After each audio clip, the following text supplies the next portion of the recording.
Checkout tracking by the NPD Group brings you a receipt collecting system that gathers data anonymously through technology we created, providing your businesses with answers.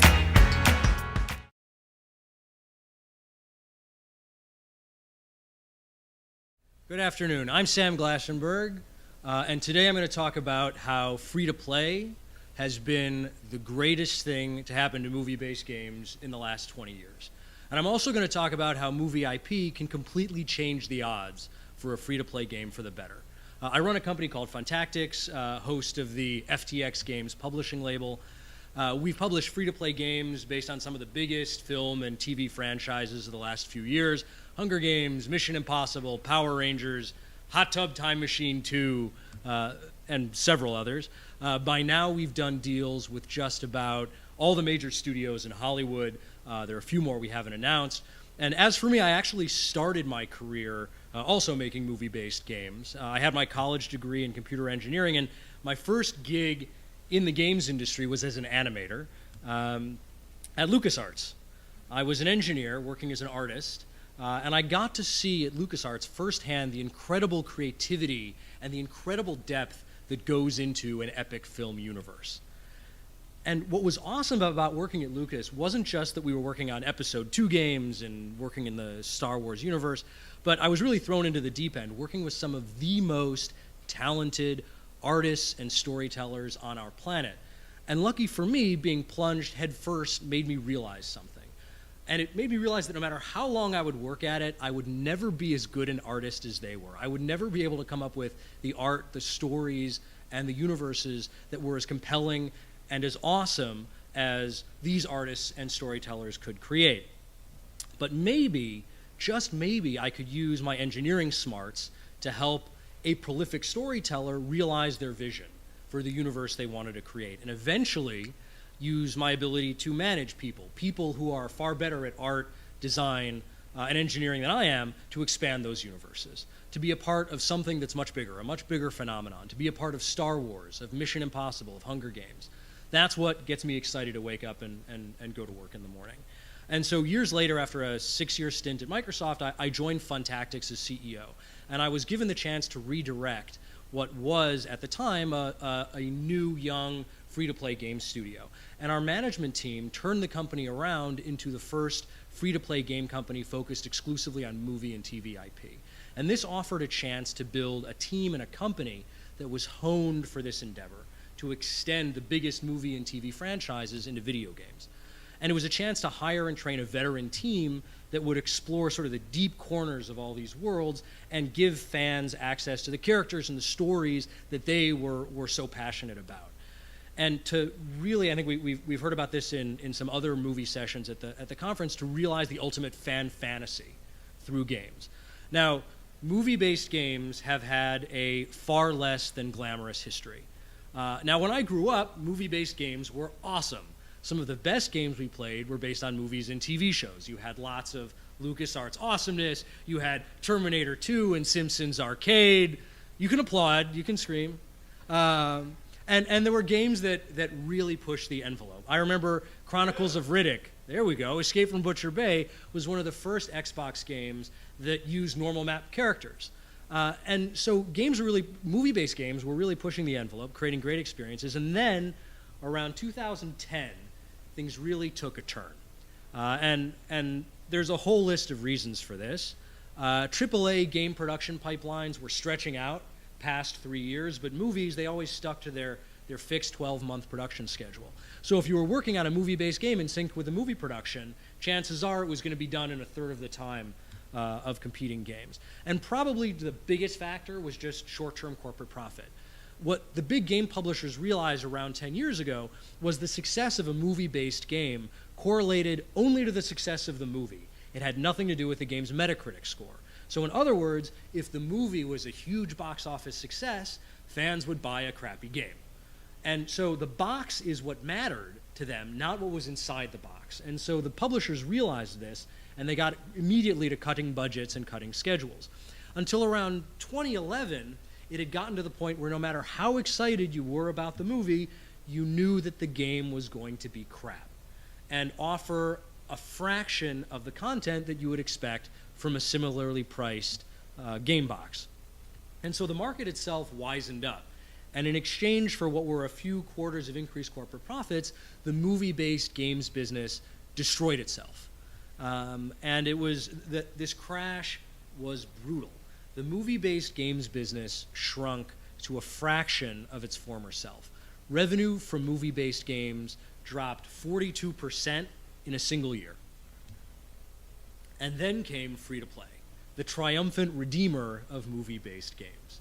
Free-to-play has had controversial impact on many traditional game genres, but I would argue that if you look at movie-based games, the impact has been resoundingly positive for one primary reason. It forces the developer, it forces the licensee to make a good game.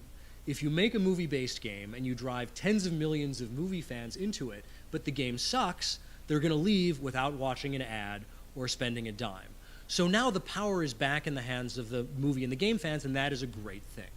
It forces developers to work closely with the creators of the IP to create an authentic title, because the fans can detect if you're just churning out a one-off or an afterthought, and they won't engage with your game and they won't spend money.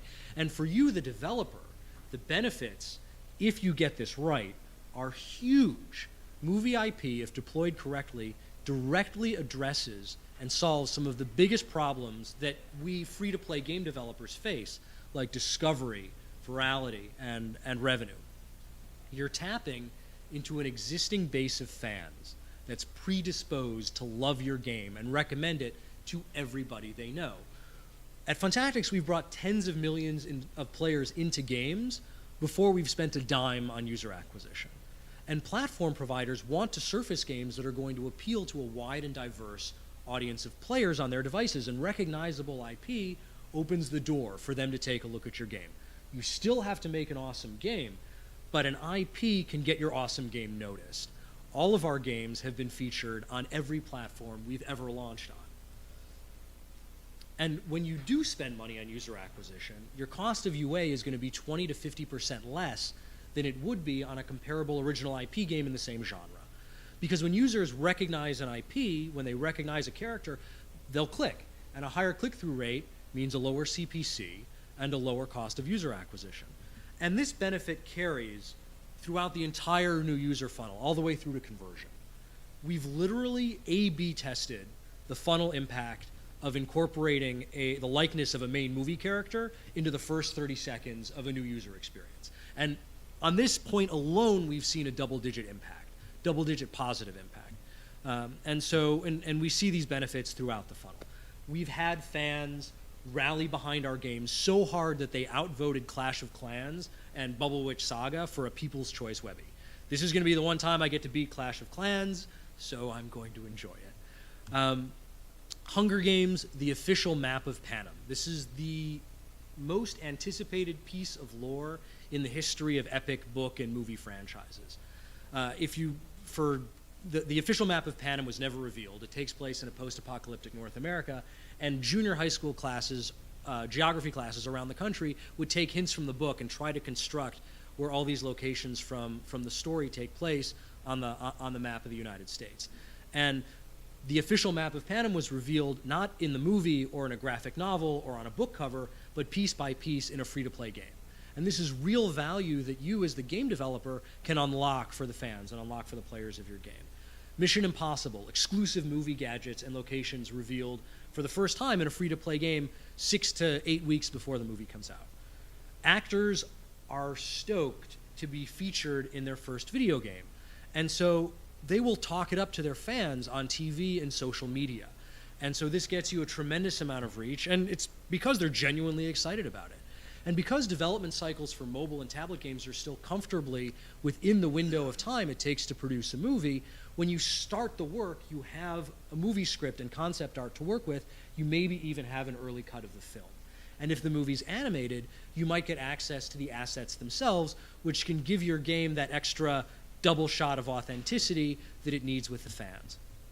And so movie-based games earn you friends and fans and fame and fortune. Why doesn't everybody make movie-based games? And it's because the challenges are immense. Getting a deal done is very difficult, and that is just the beginning. the majority of movie-based game deals don't actually result in launched games.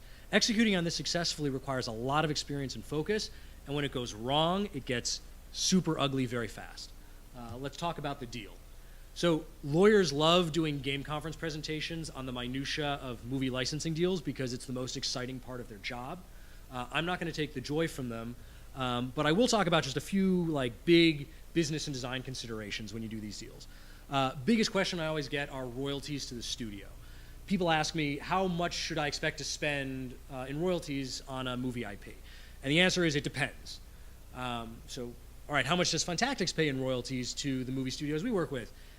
Between 5 and 50%, depending. So depending on what? Coming up with the right deal structure often means finding a happy medium and a happy balance between the needs of a lot of parties. So the biggest factor is upfront payments. In some cases, the studio will actually invest in the game itself. And when they participate, the royalty to the studios can be 50% or higher because they're actually investing in the game itself. They're buying a share. I really like these configurations because everyone's super motivated to make the game successful. But they're very rare because in most cases, the studio interactive teams don't have a budget to work with. On the reverse side, what usually happens is you're paying a royalty to the studio, otherwise known an upfront, usually referred to as a minimum guarantee.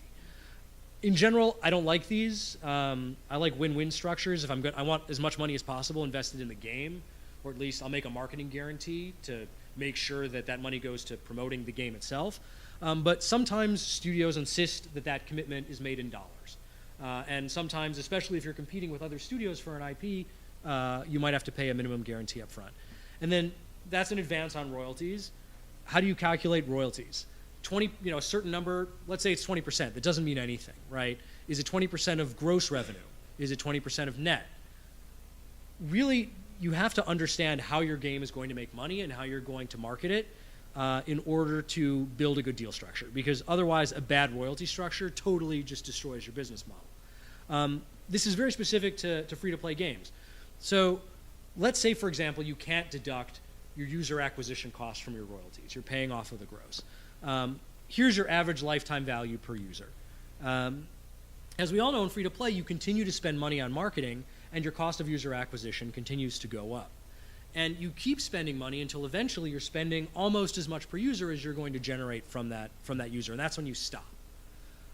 But the problem is, if you can't deduct user acquisition costs, let's say from your royalties, what'll happen is if you have to pay royalties from gross, is what's going to end up happening is all of a sudden you're going to end up with this audience of players that you could have potentially acquired profitably for your game. You're actually making a profit off of those users, but because you have to pay, let's say, a 10 or 20 or 25% royalty off the top, now you can't make a profit. These are lost users for everybody. Lost revenue and lost profit. It's a lose-lose. And this is just one example of how you need to structure deals to accommodate the way we do business in free-to-play. Studios hate marketing deductions on principle. It's the way they've done licensing for 50 years, and sometimes this is unavoidable. But these are the considerations that you have to make. There are dozens of others: music, likeness, exclusivity, sub-licensing, platforms. There are 5 solutions to every problem. There's a breakthrough for every impasse. But once you've signed the deal, what's the first thing that you realize? And the first thing that you realize is your deal doesn't matter anymore. The majority of movie-based game license deals don't actually result in launched games. The next time you actually take a look at your contract should be when you're calculating your first royalty check. If you find yourself looking at the contract before your game has launched, it means you're probably taking the movie studio to court, which means your game is never going to launch. Your lawyer can't help you launch a game. Your licensing agent, if you decide to use one, can't help you launch a game. Only you and your team and your relationship with your studio partners and with the movie directors can make sure your game launches successfully. The movie business is undergoing a lot of shifts right now. It's not uncommon for a lot of the people that you're working with at the studio to be fired or reorged during the year or more it takes to close your deal and launch your game. So picture this nightmare. This is an excerpt from an actual $12 million lawsuit filed by a European publisher against a major movie studio. They claim that the movie studio took $1 million from the game developer in minimum guarantees, and they encouraged the developer to invest heavily in the game. And since that time, this is from the lawsuit, it has been virtually impossible to communicate with anyone at the movie studio with any knowledge of their obligations under this agreement or any knowledge of the games themselves. So while this particular lawsuit was happening, my team at Funtactix was shipping multiple titles with that same movie studio. The studio was an incredible partner. They're one of the most forward-thinking companies in Hollywood, and we never encountered any experience like this, and we've seen a lot of reorgs throughout Hollywood. And that's because maintaining and investing in those relationships across the studio, not just with a particular person and lawyer you did the deal with, is very important to make sure that your game sees the light of day.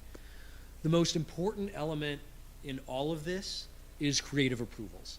The IP owner will always have the final say in creative approvals, always. You'll never be able to demand a deadline for them. You'll never be able to say after a certain number of iterations it's guaranteed to be approved. This is somebody else's IP.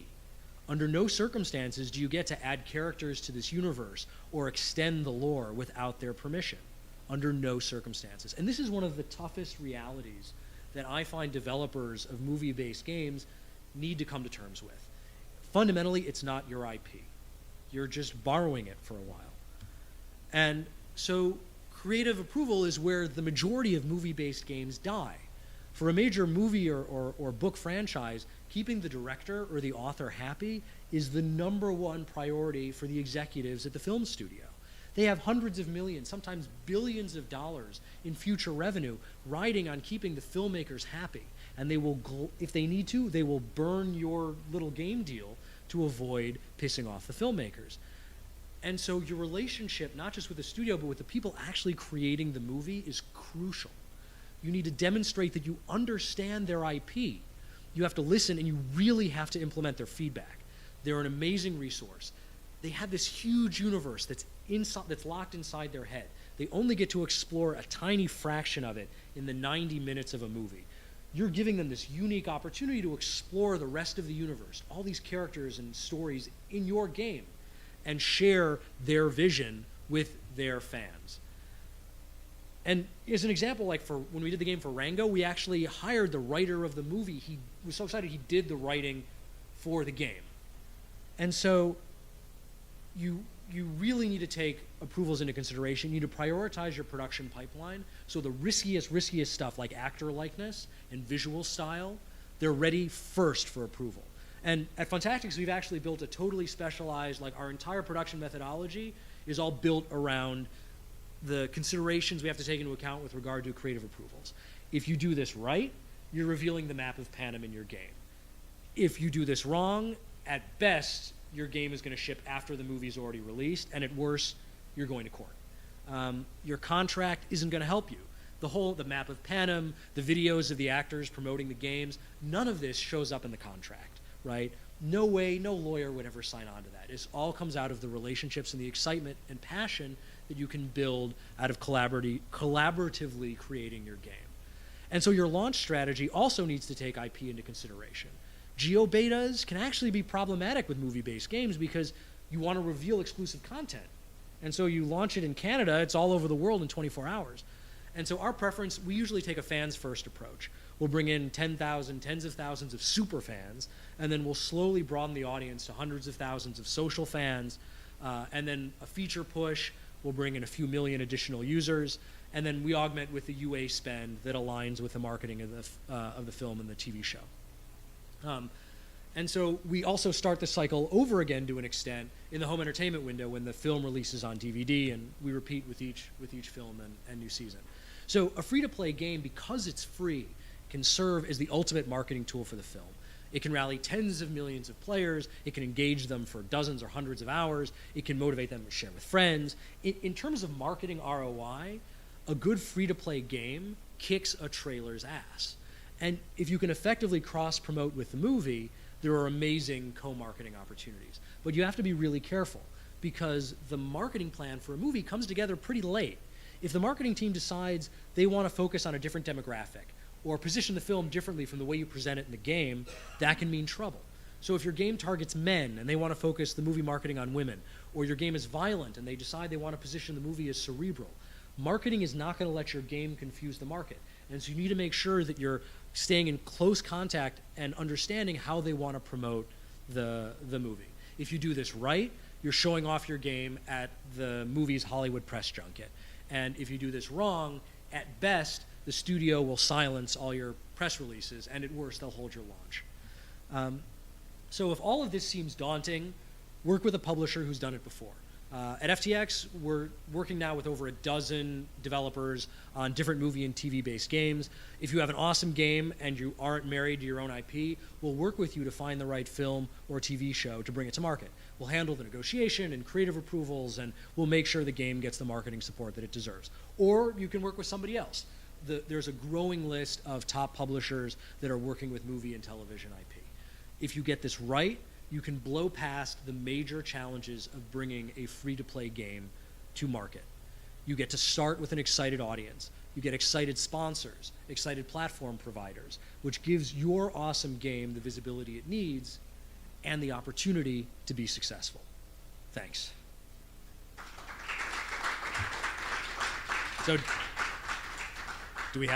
are we good for questions? Yeah, we've got like 5 minutes. Yeah, Mike. So the first question is, great lecture. What kind of monetization do the studios allow you to do? For example, the ads, the video ads, or who controls the ad inventory? That is an excellent question. So it depends on the deal, and it depends on the IP. In general, so for example, like if one of the biggest opportunities in movie-based games is to do product placement in the game itself, right? And there's a lot of creative approval that needs to take place if you're going to put a Subway sandwich or a Coke bottle into a movie-based world. There are certain constraints that are just going to prevent that from happening. That being said, if you are, if you're putting interstitial ads or incentivized video ads in your game, there's more flexibility. The studio is always going to be able to, in the contract, decide how much leeway you're going to get. But if you think about it, when their movie plays on television, right, 9 months after it comes out in the theaters, they're playing ads in between the breaks in the film in the movie that the studio doesn't necessarily control. So they understand that licensed products are going to be sponsored, and it's just hitting the right medium and making sure that you're in agreement, like, hey, we're not going to promote pornography or gambling or something that they don't find acceptable, which most of the ad networks will let you control with switches anyway. Second question, the inside app purchases, do they convert higher with IP from movie? I mean, the average industry is with casual games about 5%, I think. Oh, does the conversion rate increase with inside app purchase? So it depends on the IP, but you definitely see certain IPs that, and in general, the conversion rates are going to be higher. And there are a few reasons for this. One is there are sort of economic principles. So one is scarcity, right? That the amount of IP-based content is limited, and so especially if there's, in the Hunger Games game, for example, if we only release 50 exclusive Katniss statues, or there are going to be, 30 Mockingjay dresses released to the audience, right? That adds a lot of value and can drive increased conversion and increase our PPU. And as well, you have a trust relationship with the fan, right? Because the fan is a lot more the chances are they've already spent money on going to see the movie and and buying the DVD. So there's already that trust relationship, and they have a sense of that what they're buying is genuine and real and something they're Hi, my question is basically like the life of a movie versus a game that's based on a movie. Like typically every movie has a lifeline, like it eventually fades off because there's more movies coming, and the games have a shorter cycle. Most of the mobile games have a shorter cycle compared to a movie.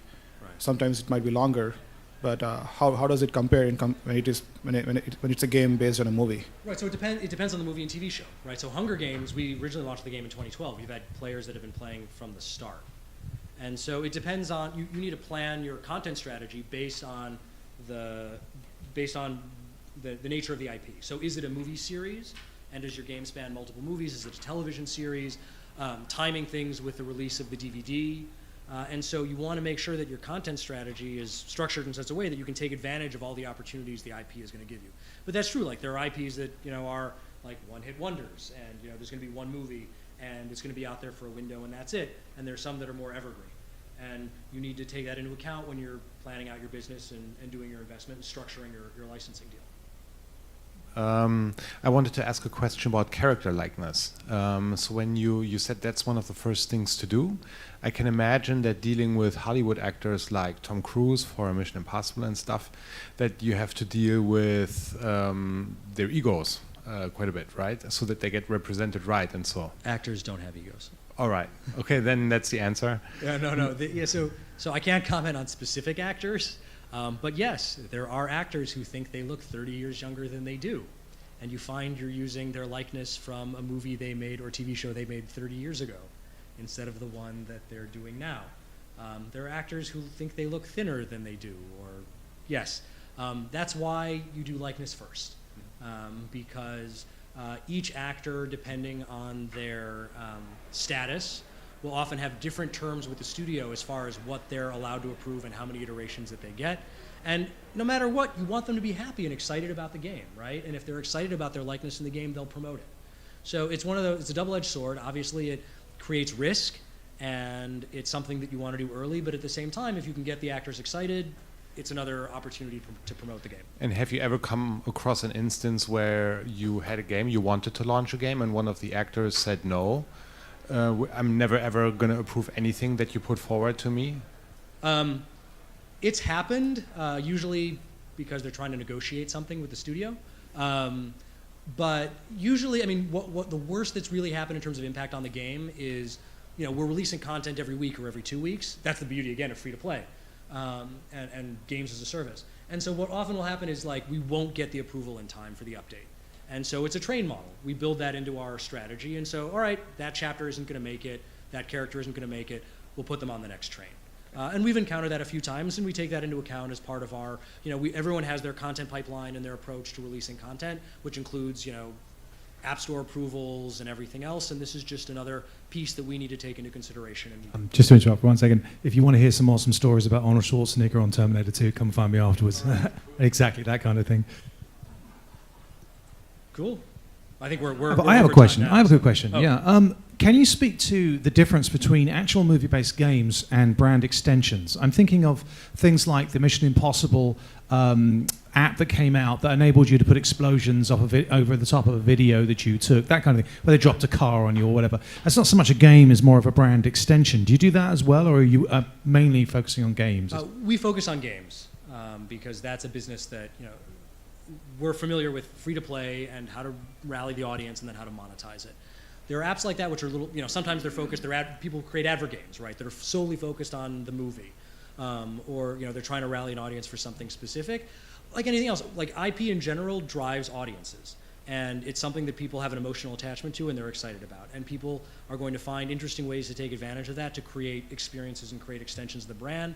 That's great. We usually find a way to cross-promote. Like we actually did, I think, with the one you're thinking about, the Mission Impossible, we did a cross-promotion with our Facebook game. And so, there are always opportunities to tie into that. And, it's just like the more great content you build based on these IPs, the more value you're building in the IP and the better it is for everybody. Rising tide raises all boats, something. So is there some kind of a time gap that you use as an ideal condition between the movie release and your game release associated with that movie? Again, you plan that out based on, that's where you coordinate with theatrical marketing with the film, because different movies will actually have different marketing windows. Sequels often will start marketing much earlier than new movies. And so depending on, so you want to understand what they're doing 30 days before, 60 days before, 90 days before, to figure out when you want to do your own game promotion and then when you want to release your game on Facebook or in the App Store. So any particular insights on what has worked well for you from a game perspective? Is it like a 60 days or 30 days or, Yeah, so I mean, generally like the big marketing window for a movie is 60 days prior. But it really does vary because, for example, you might end up, if you're doing it around like a really busy season, like if you're doing it around a really busy season like holiday, you might want to try to find another unique opportunity. Or if you're coming out at the very beginning of Q1, you don't want to be competing with everything else that's launching in December. right, with all the holiday stuff. You want to be out there first week of January when there's nothing being featured in the App Store, and there's nobody fighting for those eyeballs. So you want it's again, and the movie studios are also taking this into account when they promote the movie. So it really is like you need to understand your business and how you're going to market your game, and then be able to speak intelligently and coordinate effectively with your partners at the licensor. I guess the last question then would have to be this: how are you going to make a game out of pixels? Oh, the game based on the movie, based on the game. Yeah, right. You can't use any of the IP in that because remember, all of that IP is owned by everybody else. Luckily, not a problem. Yeah, right. Aren't you glad you don't have to? Yeah. All right, I think that's it. We now have a half hour. Is it? Sorry, 15 minutes. I think it's half an hour. Yep. Thank you. I can tell time. So yes, it's half an hour. Coffee break, and then we'll reconvene here in half an hour. So thanks very much, guys. Thank you very much.